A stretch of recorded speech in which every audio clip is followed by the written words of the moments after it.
নমস্কার বন্ধুরা, আজকে আপনাদের জন্য নিয়ে এসেছি মাছের মাথা দিয়ে বিচে কলার ছেচকি। এটি বানানো যেমন সহজ তেমনি খেতেও অসাধারণ লাগে। এখন বিচে কলাগুলো আমি উপরের খোসাগুলো ছাড়িয়ে নিচ্ছি। ভিডিওটি প্রথম থেকে শেষ পর্যন্ত দেখার জন্য অনুরোধ রইল। এভাবে আমার পুরোটা ছাড়ানো হয়ে গেছে।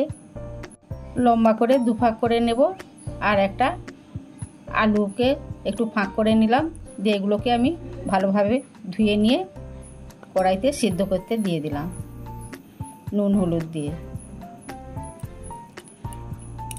দিয়ে দিলাম একটা উপর থেকে ঢাকনা নিয়ে 5 মিনিট সিদ্ধ করতে দিলাম। এখানে আমি একটা মাছের মাথা ফ্রিজে ছিল, সেটাকেও বের করেছি, দেখলাম ফ্রিজের মধ্যে একটা পেটিও আছে, সেটাকেও নিয়ে নিয়েছি।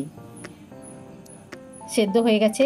এবার আমি বিচে কলাগুলোর বিচি ছাড়িয়ে নিচ্ছি। দেখুন, বিচি ছাড়িয়ে বিচিগুলো ফেলে দেব।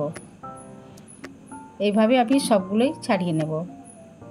এবার আমি নুন হলুদ দিয়ে আলু আর বিচে কলাটা সুন্দরভাবে মাখিয়ে নেব। মাখানো হয়ে গেছে। এবার চলে যাচ্ছি কড়াইতে মাছটা ভেজে নিলাম। ভাজাও হয়ে গেছে, একটি পাত্রে তুলে রেখেছি। আর পেটির যে লম্বা লম্বা কাঁটাগুলো ছিল সেগুলো আমি বেছে ফেলে দিলাম। পুরানো বন্ধুদের জন্য রইল ভালোবাসা, আর নতুন বন্ধুদের জন্য রইল সাবস্ক্রাইব করার অনুরোধ। মাছের মাথাটাও আমি হাত দিয়ে ভালোভাবে ভেঙে নিলাম। কড়াইতে তেল দিয়েছিলাম, তেলটা গরম হতে পেঁয়াজ বাটা দিলাম। পেঁয়াজ বাটাটা আমি নেড়েচেড়ে একটু লাল লাল করে ভেজে নিলাম। এবারে দিয়ে দেবো রসুন বাটা। রসুন বাটাটাও আমি একটু ভালোভাবে নেড়ে নিলাম। তারপর দিলাম আদা বাটাটাও একটু নেড়ে নিলাম। এবার দিয়ে দিলাম কাঁচা লঙ্কা। তারপর দিয়ে দেবো হলুদ গুঁড়ো, লঙ্কার গুঁড়ো, জিরে গুঁড়ো আর ধনে গুঁড়ো দিয়ে নেড়ে চেড়ে একটু জল দিয়ে দিলাম।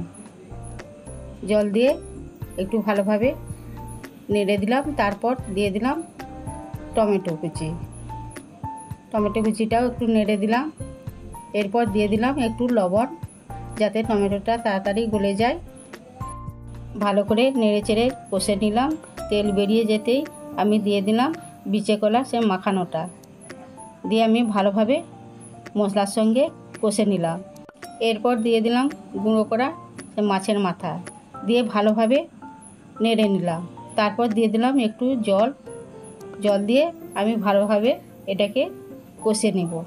নামানোর আগে সামান্য পরিমাণে দিয়ে দেব গরম মশলার গুঁড়ো দিয়ে ভালোভাবে নেড়ে চেড়ে নিলাম।